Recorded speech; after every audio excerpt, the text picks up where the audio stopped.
Callan Parker is just like so many other young people on the edge of adulthood. She wonders what her future holds and if her childhood dreams will come true. But in Callan's story, that rite of passage comes with some unique qualities. Here's the CBC's Duncan McHugh. Some days a girl just needs to dance. Let's go. Bring your passport, girl. I'm trying to show you the world. I know you actually bad, but I'm your new perfect man. Dignity where you stand with just the touch of my hand. Callan Parker is 19, fresh out of high school. And she has Down syndrome, which has her more bewildered about her future than most teens on the cusp of adulthood. Reach out and touch me. Scary. Not really sure about myself, and I don't know who I am. Callan's mom and dad remember her birth, grim-faced doctors telling them they had a hard life ahead. But they wanted to focus on Callan's abilities, not her disabilities. For that, they had support aplenty. Teams of experts, speech-language teachers, physiotherapists, social workers, all showing up to help little Callan. Then came time for school. We were always encouraged from birth that the best way for people with Down syndrome in particular to go through school is to be fully integrated. So Callan attended, quote, normal school, support worker by her side daily. She loved the dance program. She took a shine to drama class.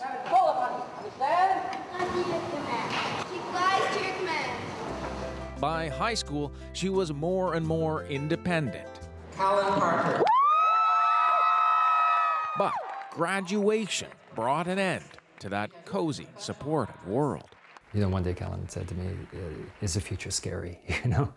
And it was interesting because it's like, that's a question any of us can ask to ourselves, you know? And I think ultimately, in a sense, yes, the future is scary in the sense that it's unknown, but it doesn't have to be.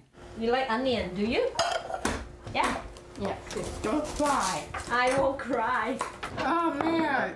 Oh, did I make you cry? Yeah. Callan cooks on her own with a little help from mom and dad. She manages a bank account and takes the bus.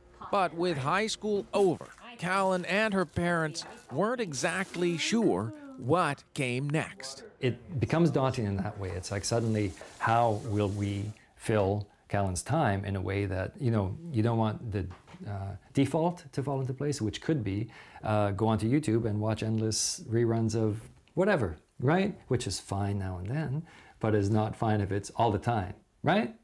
Is that true? I'm embarrassing.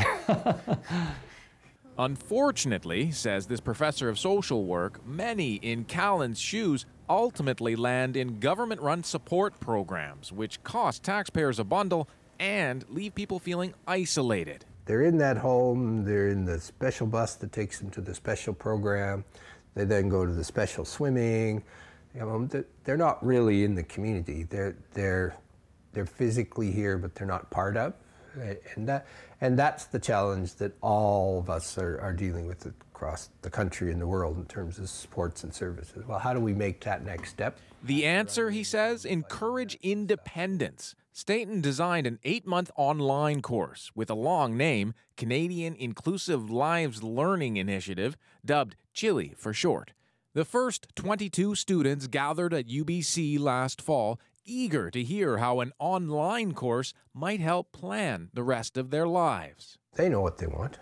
They want the same things you and I want in life. They want a relationship, they want a job or a place where they're respected that they go to, they want friends, they want neighbors.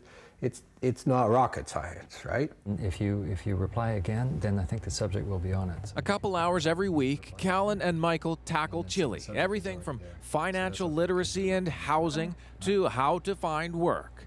But beyond those basics, Chili helped them focus on Callan's passions and figure out ways to realize them. I feel like someone can help me. Like, they can actually help me. And I really like that. Since starting Chili, Callan has received good news from Vancouver Community College. I'm gonna shout it out! Are you going to sit up here today? Yeah. All right, you can stay wherever you want. She's now taking steps toward her future, enrolled in a reading and writing course, though she confides in me much of this is review for her. Is there a person or a special event or a special name in that sentence? Yeah. Where is it? Here. Yes. Her parents have also noticed Callan is gravitating toward friends who have developmental disabilities, just like her, just one part of building a strong network. Thank you.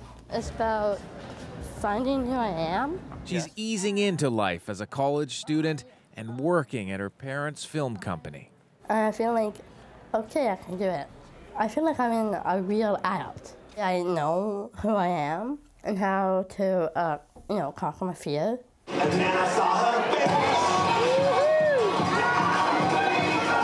Callan's big dream, to become a professional dancer.